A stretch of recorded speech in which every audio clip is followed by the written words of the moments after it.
pour que le Saint-Esprit puisse pénétrer et te parler au nom de Jésus-Christ. Père, je prie ce matin que les écluses des cieux s'ouvrent en ce lieu. Je prie que chaque personne présente en ce lieu ne retourne pas à la maison comme elle était venue. Nous bénissons ton nom, Seigneur, parce que nous savons que tu es parmi nous. Tu es parmi nous pour parler, tu es parmi nous pour agir. Et nous savons que lorsque ta parole vient, elle vient et crée de nouvelles choses dans nos vies. Lorsque ta parole vient, elle vient et réconforte. Elle vient et nous redonne la force. Elle vient, Seigneur, pour nous purifier, pour nous corriger, pour nous diriger. Alors nous bénissons ton nom pour ta parole. Seigneur, je prie ce matin que ce soit toi qui parles à ton peuple. Que ce ne soit pas moi, Seigneur, mais que ce soit toi, Seigneur, au travers de ma bouche, au travers de ma vie, qui parle. Seigneur, nous sommes ici venus pour écouter ta voix, Seigneur, et non la voix, Seigneur, d'une femme, et non la voix d'un homme, Seigneur, mais la voix du Dieu Tout-Puissant qui nous connaît, qui sonde nos cœurs, qui connaît nos besoins. Seigneur, nous demandons que tu renouvelles encore une fois nos forces ce matin pour que nous puissions œuvrer encore plus pour toi. Au nom de Jésus-Christ, j'ai ainsi prié. Est-ce que nous pouvons, en nous asseyant, acclamer pour le Seigneur? Tu acclames pour ton Dieu. N'acclame pas pour moi, mais acclame pour Dieu.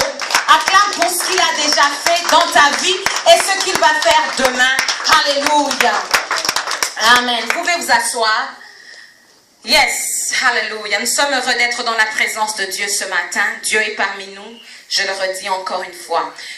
Pour ceux qui n'étaient pas là la semaine passée, j'aimerais faire un petit récapitulatif, un petit rappel de ce que nous avions vu. La semaine passée, le dimanche passé, j'ai parlé de renouveler ses forces. Et j'ai donné plusieurs points. J'ai dit que toute force qui ne vient pas de Dieu va s'épuiser un jour. Alléluia. Ce qui ne vient pas de Dieu, la force qui ne vient pas de Dieu doit expirer un jour. J'ai encore dit que si tu te confies à Dieu, ta force sera renouvelée. Dis à quelqu'un, ta force sera renouvelée.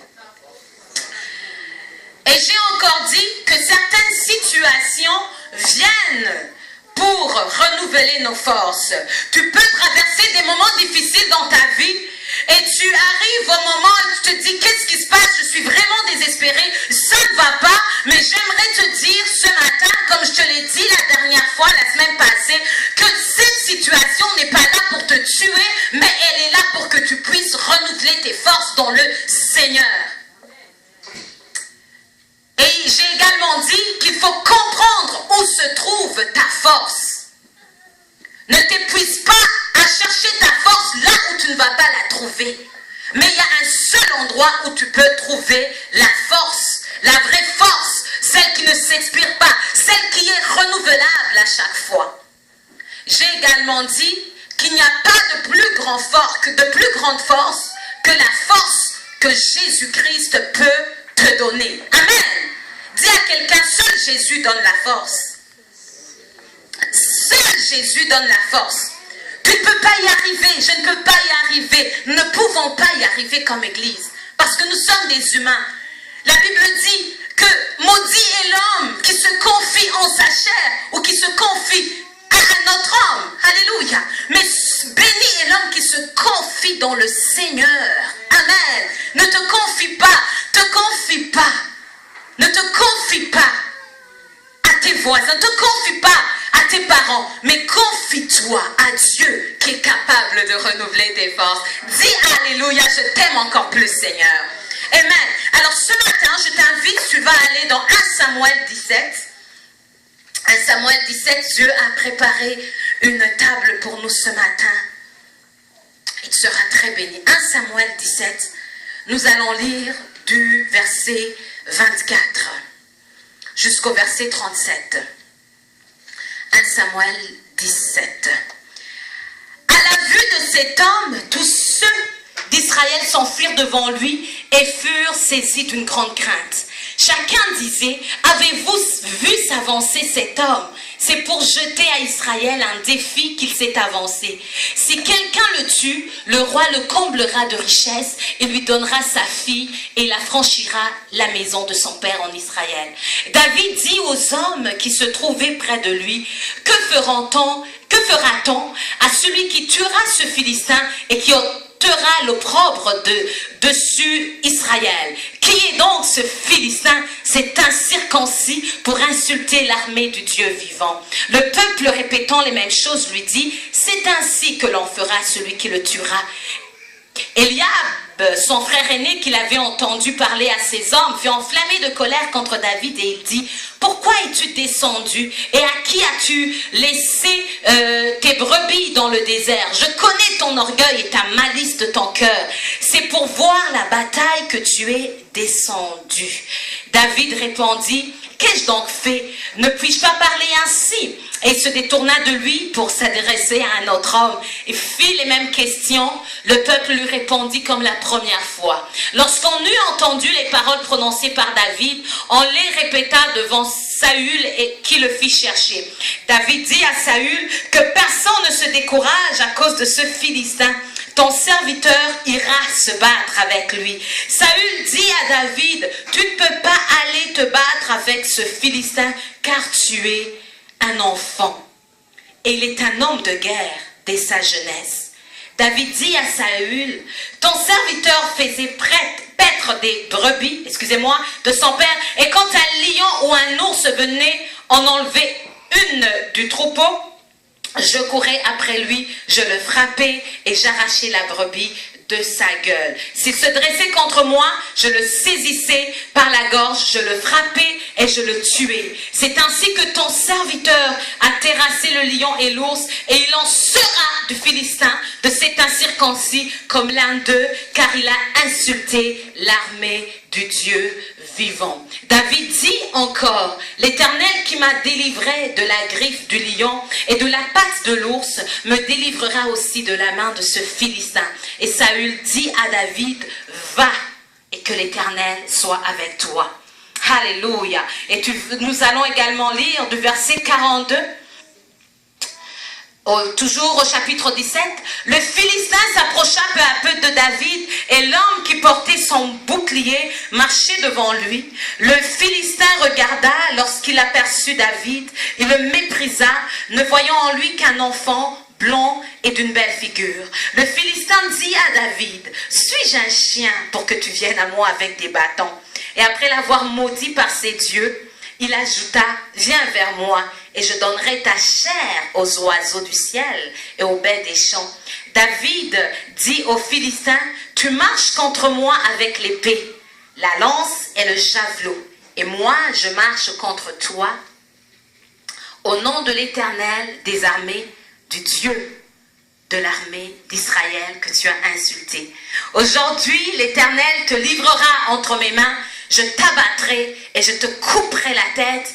Aujourd'hui, je donnerai les cadavres du camp des Philistins aux oiseaux du ciel et aux animaux de la terre. Et toute la terre saura qu'Israël a un Dieu. Amen. Et nous allons lire au chapitre 18, les versets 6 et 8. C'est beaucoup de lecture.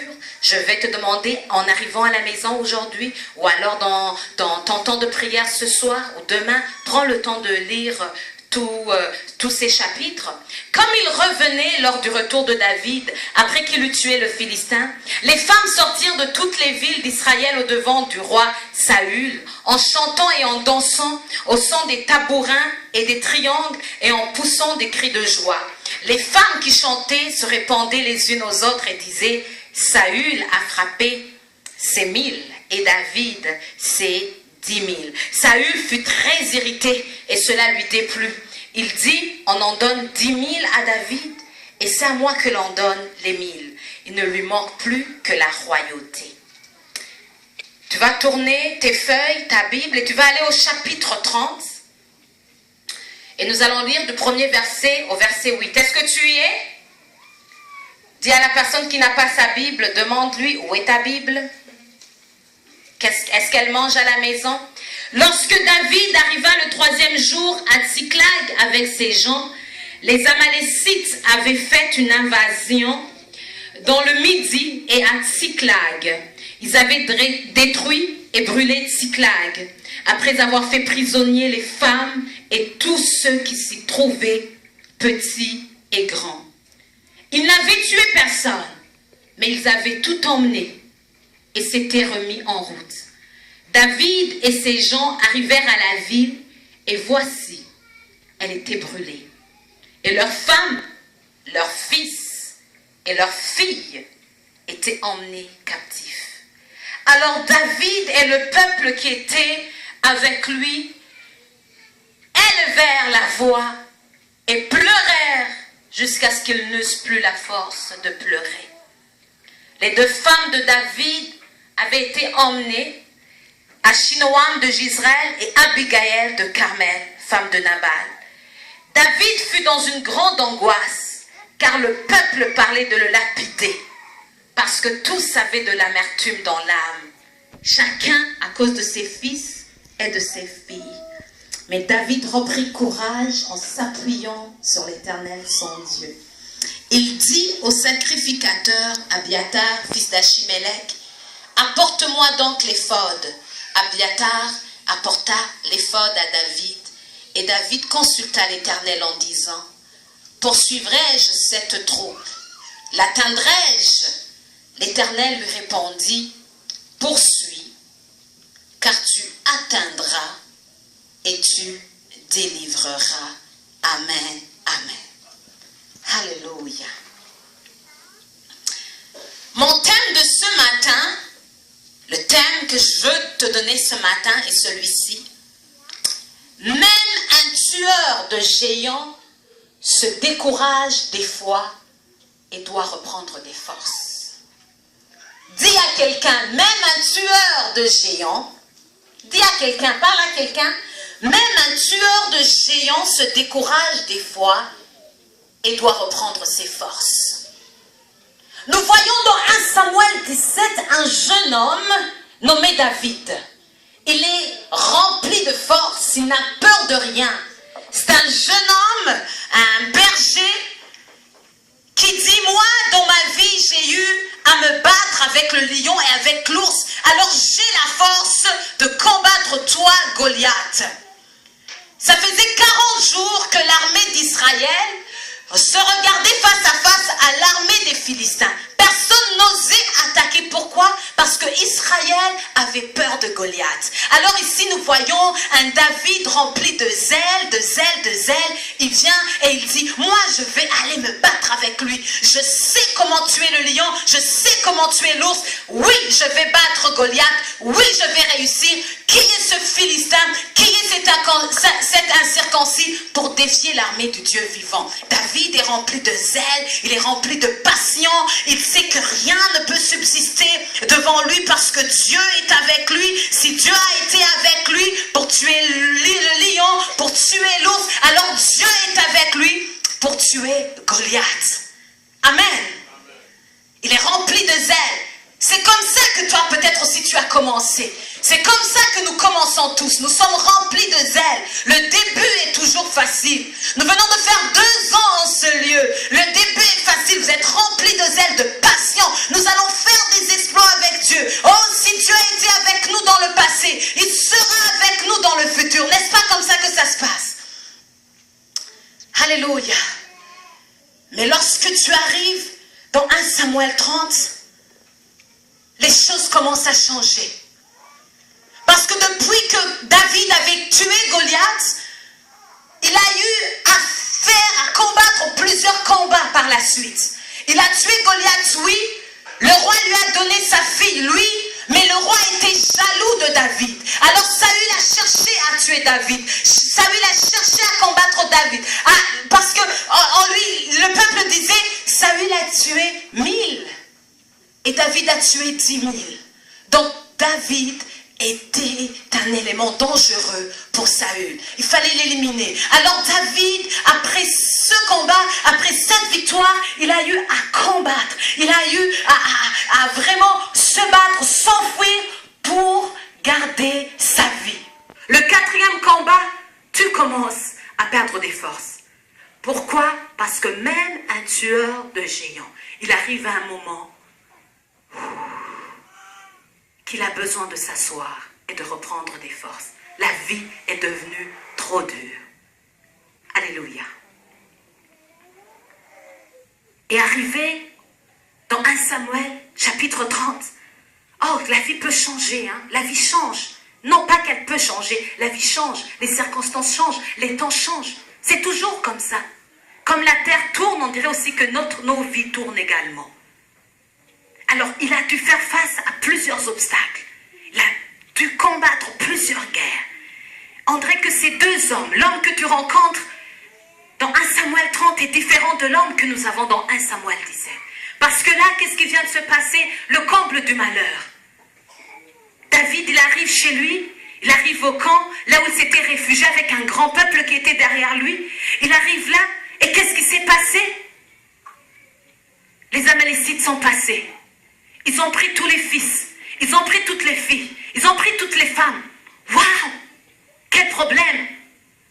Quel problème! Quelle situation! David est désespéré, qu'est-ce qu'il va faire? Parce que les gens avaient suivi un grand leader. Les gens avaient suivi un champion. Ces gens qui étaient avec lui, ils avaient suivi loin de Dieu. Arrivés dans 1 Samuel 30, ils sont là, tout le monde est consterné, ils n'en croient pas à leurs yeux. La Bible dit qu'ils ont pleuré jusqu'à ce qu'ils n'eussent plus de larmes. Est-ce qu'il t'est arrivé de pleurer jusqu'à ce qu'il n'y ait plus de larmes qui puissent sortir de tes yeux? Tu as tellement pleuré que tes yeux sont rendus secs.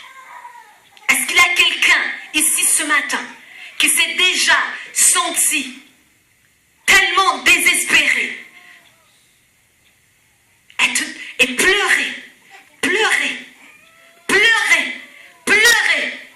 jusqu'à ce qu'il n'y ait plus de larmes qui puissent sortir de tes yeux? Alléluia. La Bible nous dit que David fut dans une grande angoisse. Non seulement ils avaient pris ces deux femmes, ils avaient pris les femmes de tous les hommes qui étaient avec lui, ils avaient pris les fils et les filles. David est dans la confusion totale. Tous les hommes qui avaient suivi loin de Dieu, qui avaient suivi le vaillant héros, qui avaient suivi le grand combattant, commencent à parler maintenant de le lapider, de le tuer. Et en Israël, comment est-ce qu'il lapidait une personne? Il faisait sortir la personne de la ville, la mettait dehors de la ville et lui lançait des pierres jusqu'à ce que la personne meure. Donc c'était le sort que le peuple voulait réserver à David. David était désespéré. Laisse-moi te dire une chose. Les gens vont te louer à un certain moment. Mais lorsque les choses seront rendues difficiles, les mêmes personnes qui te louaient seront les mêmes personnes qui vont dire lapidons-le. C'est pour cela que la Bible nous dit de ne jamais faire confiance, de ne jamais mettre sa confiance dans les hommes, dans sa chair, parce que la chair peut te lâcher. Ne jamais mettre ta confiance dans tes voisins, ne jamais mettre ta confiance dans tes frères, dans tes sœurs. Pourquoi? Parce qu'un jour, ils peuvent te lâcher. Ils avaient suivi un vaillant héros. Ils avaient suivi un guerrier. Ils avaient suivi la personne ointe de Dieu, leur futur roi d'Israël. Mais arrivé là, qu'est-ce qui se passe? C'est le désert. La ville est brûlée. Il n'y a plus rien. Oh, quel grand désarroi. Maintenant, lapidons-le. Pourquoi? C'est lui le coupable. C'est lui le coupable. C'est la chose qu'il faut apprendre quand tu es un leader. Que lorsque les choses vont bien, tu seras loué. Lorsque les choses vont mal, les mêmes personnes qui te louaient avant seront les mêmes personnes qui vont dire non, on n'en peut plus. Lapidons-le. Alléluia. C'est pour cela qu'il faut toujours mettre sa confiance en Dieu. Dieu est celui qui est à tes côtés aujourd'hui, qui sera à tes côtés demain et qui le sera tous les jours de ta vie. La Bible dit qu'il est le même, hier, aujourd'hui, à jamais. Il ne change pas. Moi, je change. Toi, tu changes. Mais Dieu ne change jamais. Dis Amen, il ne change jamais. Il ne change. Le jeune homme prie en voyant Goliath qui avait défié l'armée pendant 40 jours. Ici au chapitre 30, il est devant une situation et la Bible dit qu'il est dans une grande angoisse. Il est tourmenté. Il est tourmenté. Vous savez, quand ici c'est écrit également dans le même chapitre que les gens qui étaient avec David avaient de l'amertume. Savez-vous ce que ça veut dire? Ces gens étaient dégoûtés. Ces gens étaient déçus. Ces gens ne voulaient plus de David. Les mêmes gens qu'il aimait sont dégoûtés maintenant de lui. Alléluia. Les mêmes gens qu'il aimait, les mêmes personnes qu'il aimait sont maintenant dégoûtés de David. Quelle confusion totale. Quelle confusion totale à Tsiklag. Il se trouve dans une solitude totale. Il n'est plus le jeune homme qui, en voyant Goliath, a dit « Je vais donner ta tête aux oiseaux ». Il n'est plus là. Il n'est plus là. On dirait qu'il a changé de langage. Il a changé de langage. Est-ce que tu as déjà remarqué que plus tu traverses des choses dans ta vie, tu arrives à un certain point, tu te regardes dans le miroir et te poses la question, est-ce que c'est toujours moi? C'est toujours moi? Parce que quand tu regardes ton passé, tu vois une personne que tu ne reconnais pas. Tu vois de l'insouciance dans ton passé. Tu vois une passion. Tu vois un zèle. Tu vois de la force que tu n'es plus capable de retrouver quand tu te regardes dans le miroir aujourd'hui. Est-ce que je peux avoir un témoin ce matin? Quelqu'un qui dit, oui, je sais ce dont tu parles. Est-ce que je suis toujours la même personne? Est-ce que je prie le même Dieu? Qu'est-ce qui a changé dans ma vie? Est-ce que j'invoque toujours Yahweh? Qu'est-ce que j'invoque maintenant? Tu sais que tu invoques Yahweh, mais tellement les choses sont devenues dures, tu commences à te poser la question, est-ce que j'invoque toujours le même Dieu? Tellement tu vois que ça a changé, ta vie a changé, les choses ont changé. Tu ne reconnais plus. Même les autres disent, tu es devenu une autre personne. Alléluia. Alléluia. Mais c'est comme ça que Dieu fait sortir les rois. C'est comme ça que Dieu fait sortir les rois. Dis Amen. Amen. La situation est changée. Ce n'est plus le jeune qui est arrivé au camp et a dit, qui est cet incirconcis? Parce qu'on nous dit qu'il n'avait pas été tué. Ils savaient que les gens n'avaient pas été tués, mais ils avaient été emmenés. Ils avaient été emmenés. Et une chose étonnante, c'est qu'arrivé là, David dit, je vais consulter l'Éternel et savoir si je devrais suivre, si je devrais aller combattre. Dans 1 Samuel 17, il n'a pas dit, je vais consulter l'Éternel. Il a dit, je sais que l'Éternel est avec nous. Nous allons battre cet incirconcis. Je vais le battre. Je vais le donner à manger aux oiseaux. Puis dans 1 Samuel 30, à cause de la peur, à cause que la force a commencé de le quitter, il commence à dire, je vais consulter l'Éternel et savoir si je vais pouvoir gagner contre ces gens-là. Ah! Est-ce que je parle à quelqu'un ce matin? Est-ce que je parle à quelqu'un ce matin? Est-ce que je parle à quelqu'un ce matin? Parce que moi, cette histoire me parle particulièrement. Il y a des prières que tu entendais lorsque tu venais de donner ta vie à Jésus-Christ. Tu disais, hey, cette personne n'a pas la foi. Pourquoi est-ce qu'elle prie comme ça? Mais après des années, il y a cette chanson, je disais l'autre fois à mon mari, la chanson qui dit, elle est en Kirundi. Dananiwe, mana, konovori koreyanje, begurihe, konakubona, ingomano navare. Vous connaissez la chanson? C'est une chanson, moi je l'ai écoutée quand je venais de donner ma vie au Seigneur. Je ne comprenais pas pourquoi une personne pouvait chanter et sortir un CD pareil. Je dis, mais cette personne, si elle veut se lamenter, il fallait qu'elle se lamente dans sa chambre et ne pas sortir le CD. N'est-ce pas? Mais en prenant de l'expérience, en grandissant dans la foi, j'ai compris que dans la vie d'un homme ou d'une femme, il arrive un moment où tu rentres dans la prière, tu t'agenouilles et tu dis, Seigneur, Danani, oui, je suis fatiguée, je suis fatiguée, je suis fatiguée. Et arrivé à Tsiklag, toutes les femmes, tous les fils, toutes les filles ont été emmenées.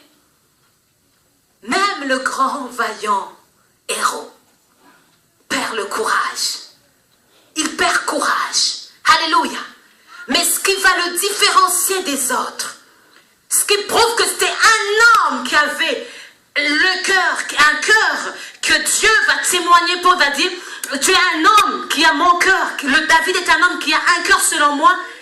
Il est écrit, David reprit courage en s'appuyant sur l'Éternel, son Dieu. Alléluia. Alléluia. Alléluia. Le même homme abattu, le même homme confus, toujours dans le même verset, le même homme angoissé, on nous dit, mais il reprit courage en s'appuyant sur l'Éternel, son Dieu. Alléluia! Alléluia! Reprends courage en t'appuyant sur l'Éternel, ton Dieu, mon frère, ma sœur. Reprends courage en t'appuyant sur l'Éternel, ton Dieu. C'est le seul moyen d'y arriver. Il y a une grande destinée sur ta vie. Il y a un grand appel sur ta vie. Est-ce que Dieu t'avait fait une promesse? Il va l'accomplir. Mais aujourd'hui à Tsiklag, devant ces Amalécites, tu as juste besoin de reprendre tes forces en t'appuyant sur l'Éternel, ton Dieu.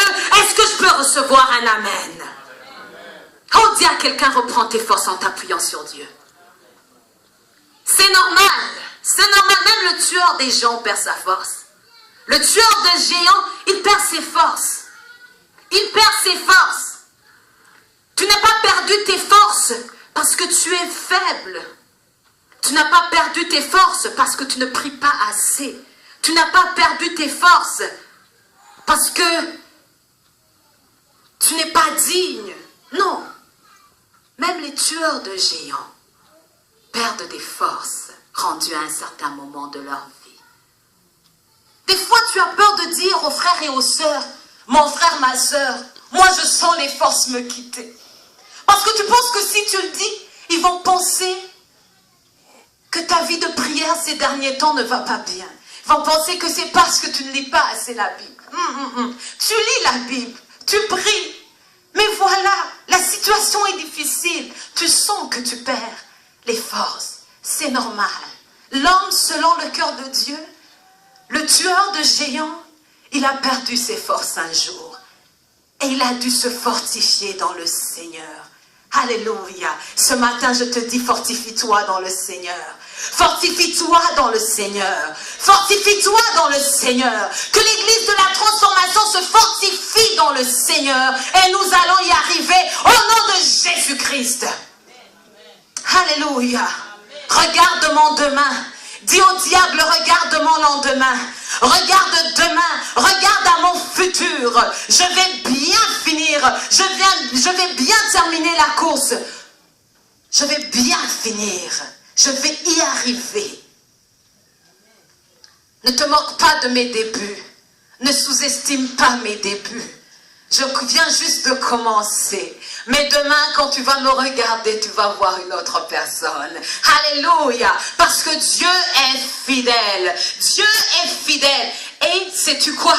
La Bible nous dit qu'il renouvelle ses bontés à chaque matin. Est-ce que quelqu'un peut recevoir les bontés de Dieu ce matin? Quelqu'un peut dire, oui Seigneur, à tes bontés. Est-ce que tu peux acclamer le Seigneur en disant, oui, j'accepte les bontés du Seigneur qui se renouvellent à chaque jour dans ma vie. Amen. Oh, oh, oh, oh, oh. Il a repris courage en s'appuyant sur l'Éternel, son Dieu. Et maintenant, le prochain move, qu'est-ce qu'il a fait? Il a parlé au sacrificateur, il a dit, apporte l'éphod. Lorsqu'on parle de l'éphod dans l'Ancien Testament, c'était un habit, il y en a, les historiens ont voulu retracer pour savoir c'était quoi l'éphod exactement. Mais ce que nous savons de l'éphod, c'est que c'était quelque chose, c'était un habit que portaient les grands sacrificateurs lorsqu'ils allaient dans le sanctuaire pour parler à Dieu. Et David a revêtu ce jour-là à Tsiklag, dans cette situation difficile. Il a revêtu l'habit du grand sacrificateur. La Bible déclare qu'il a fait de nous, il a fait de toutes les nations des sacrificateurs pour son Dieu.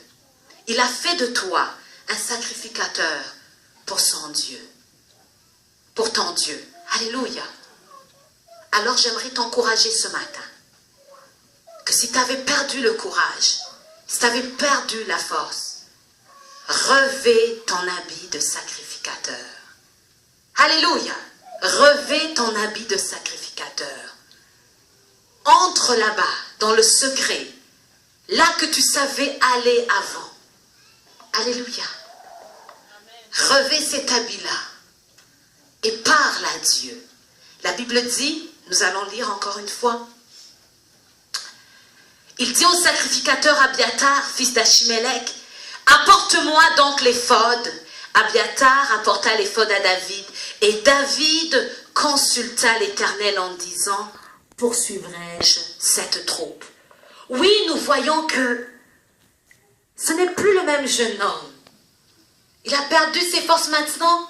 Ce n'est plus le même qui était allé devant Goliath et a dit, je vais te tuer. Maintenant, il est rendu à un point qu'il dit, même s'il est fortifié dans le Seigneur, même s'il a revêtu l'habit du sacrificateur, il dit, est-ce que je devrais combattre? Est-ce que je devais aller les combattre?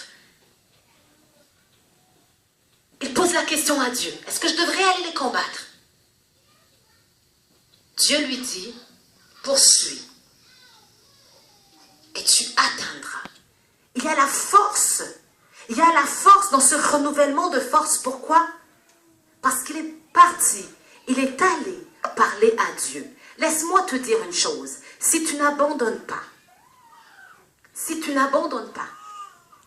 t'accroches à Dieu, malgré les circonstances, alléluia, si tu t'accroches à lui, si tu prends la décision ce matin, je vais chercher dans les parvis de Dieu. Je vais chercher dans les parvis de Dieu. Je vais le chercher plus que je ne l'avais jamais cherché. Dieu va te parler. Et voici la réponse de Dieu. Il lui a dit, poursuis et tu atteindras. Dis à quelqu'un, poursuis. Poursuis. Poursuis. Poursuis. Poursuis. La même personne qui avait parlé à Goliath, qui avait dit, ce n'est pas par l'épée, ce n'est pas par les lances que l'Éternel gagne. Non. Mais Dieu t'a déjà livré entre mes mains. Dieu t'a déjà livré entre mes mains. La même personne, même si affaiblie par les circonstances de sa vie, a quand même le courage d'aller devant Dieu. Elle se fortifie dans le Seigneur. Il va devant Dieu, David, pour dire, Seigneur, devrais-je les poursuivre? Et la réponse de Dieu est là, qui lui dit, poursuis. poursuis. J'insiste sur le fait de poursuivre. Poursuivre et poursuivre. Alléluia. Poursuis et poursuis. Poursuis et poursuis. Alléluia. Poursuis parce que la personne qui poursuit doit atteindre ses objectifs. La personne qui abandonne, elle abandonne, elle est perdante. Mais la personne qui poursuit atteint son objectif. Nous allons atteindre l'objectif. Pourquoi? Parce que nous allons poursuivre.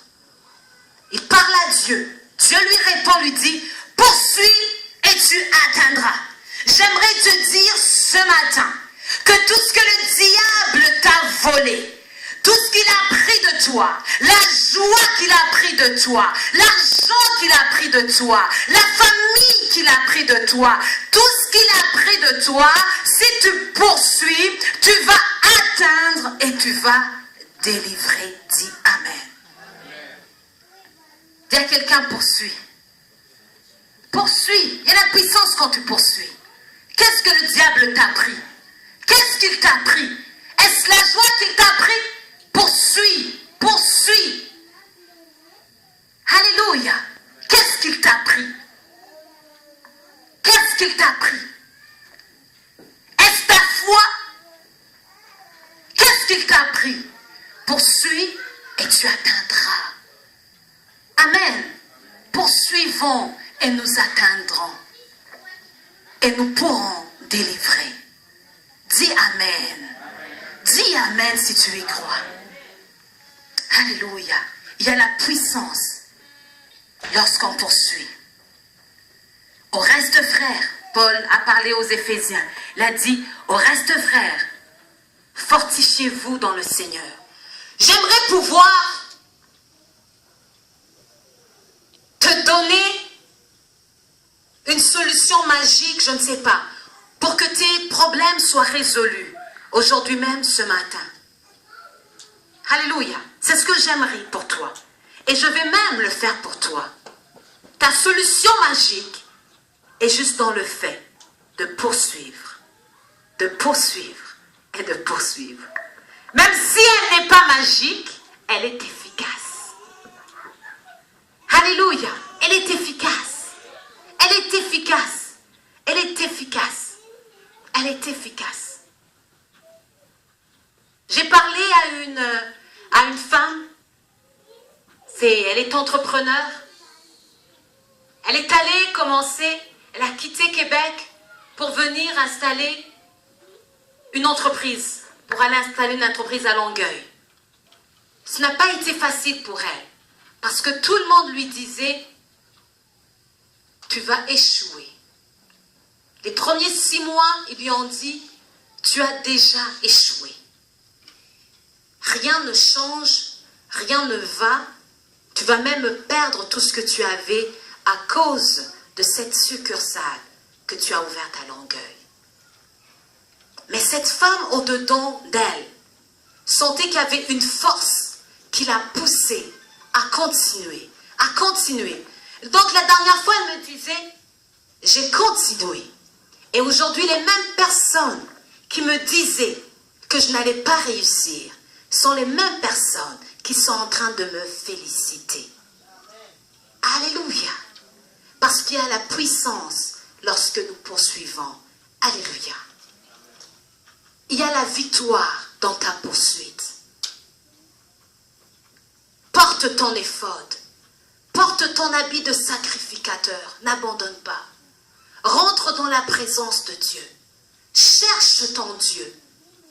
Reprends tes courages. Reprends tes forces. Reprends tes forces. Parle à ton Dieu. Et la réponse ne change pas. Il te dit, poursuis et tu atteindras. Et tu délivreras au nom de Jésus-Christ. Nous avons fait cette poursuite pendant 2 ans. Nous allons continuer la poursuite l'année qui va commencer. La 4e année, la 5e année. Et nous allons atteindre. Amen. Et nous allons délivrer. Nous allons délivrer ce que nous avons pensé que nous avions perdu. Amen.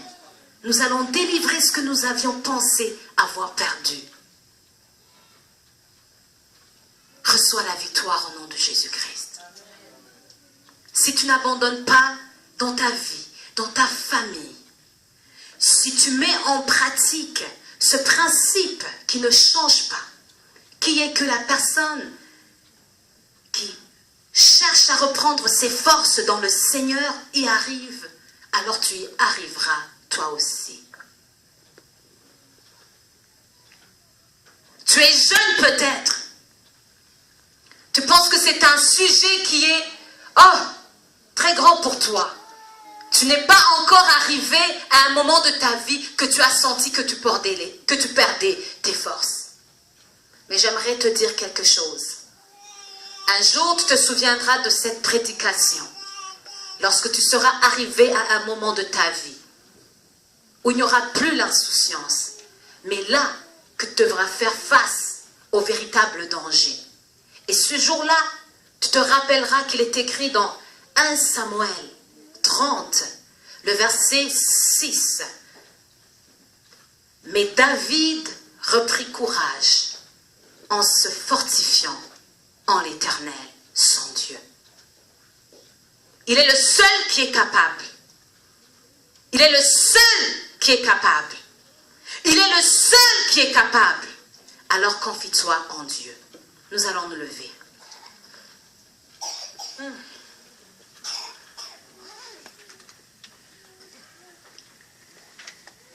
Celui qui cherche trouve. Dis à quelqu'un, celui qui cherche trouve. Parce qu'à celui qui frappe, on doit ouvrir la porte. Un jour, l'ange de Dieu parlait à Abraham. Il lui a dit, Abraham, à cette même époque, l'année prochaine, tu auras un enfant. Sarah a ri. Il est écrit dans la Bible. Sarah a ri. Et Dieu a dit à Abraham, pourquoi est-ce que Sarah a ri? Est-ce qu'il n'y a rien qui soit étonnant de la part de Dieu? Est-ce qu'il n'y a rien qui soit étonnant de la part de Dieu? J'aimerais que ce matin, Dieu te fasse rire. Alléluia! Qu'il te fasse rire. Qu'il te fasse rire. Qu'il te fasse rire au nom de Jésus-Christ. Seigneur, ce matin, je prie que la personne qui a entendu ma voix, qui a reçu ce que tu lui as donné ce matin, tu fasses rire à cette personne. Cette personne qui sentait qu'elle commençait à perdre courage. Perdre courage dans sa vie, dans sa mission, dans son travail. À cette personne, je demande que Dieu d'Abraham, d'Isaac et de Jacob, tu fasses rire au nom de Jésus-Christ. Tu as dit à Sarah, tu as parlé à Abraham, tu as dit, est-ce qu'il n'y a rien qui soit étonnant de la part de Dieu? Pourquoi est-ce que Sarah a ri? Ma prière ce matin est qu'en tant qu'Église, Seigneur, tu nous fasses rire, Seigneur. Parce que tu déclares que la même année, à la même époque, Seigneur, nous serons rendus encore plus loin. Nous aurons vu ta grâce, nous aurons vu tes miracles, nous aurons vu, Seigneur, nous t'aurons vu opérer plus que tu ne l'as jamais fait auparavant dans nos vies. Seigneur, il y a une personne ici qui se demande à quoi ressemble un miracle. Parce qu'elle sent que elle ne voit pas de miracle, elle n'a pas vu, elle n'a jamais vu de miracle dans sa vie. Seigneur, ce matin, je prie qu'à cette personne, tu fasses rire au nom de Jésus-Christ. Parce que tu lui annonces un miracle que tu vas accomplir dans sa vie. À cette personne, Seigneur, tu redonnes le courage. Je ne sais pas pour qui, Seigneur, je prie spécialement ce matin. Mais tu nous as donné cette parole qui dit que même les tueurs de géants arrivent à un moment qu'ils sont fatigués. Alors si tu es la personne qui est fatiguée ce matin, si tu es la personne qui se sentait fatiguée la semaine passée, ce matin, juste parle à ton Dieu. Dis-lui, Seigneur, j'avais perdu des forces. J'avais perdu mes forces. Ma prière est qu'en me fortifiant en toi ce matin, tu puisses renouveler mes forces. Que le tueur de géants qui avait commencé à dormir, qui avait commencé à sommeiller, puisse se réveiller ce matin au nom de Jésus-Christ. Tu vas lever tes mains, je vais prier. Seigneur, au nom de Jésus-Christ, que soit libéré le tueur de géants, que soit libéré le faiseur d'exploits, que soit libéré l'onction qui était sur cette vie, sur ces vies. Les circonstances, la vie, t'avait poussé à ne plus croire en toi. Mais aujourd'hui, Dieu qui renouvelle ses bontés, qui renouvelle tout en son temps, te parle et te dit, fortifie-toi en lui. Poursuis et tu atteindras et tu pourras délivrer tout ce qui t'avait été pris au nom de Jésus-Christ. Nous te remercions, Seigneur, pour ce que tu viens de faire. Ta parole, lorsqu'elle vient dans nos vies, elle change. Elle change parce qu'elle ne retourne jamais à toi sans avoir fait ce que tu l'avais destiné à accomplir. Alors ce matin, à l'église de la transformation, nous te disons merci. Nous t'acclamons, Seigneur. Quelqu'un pour acclamer le Seigneur? Parce que la parole de Dieu est efficace.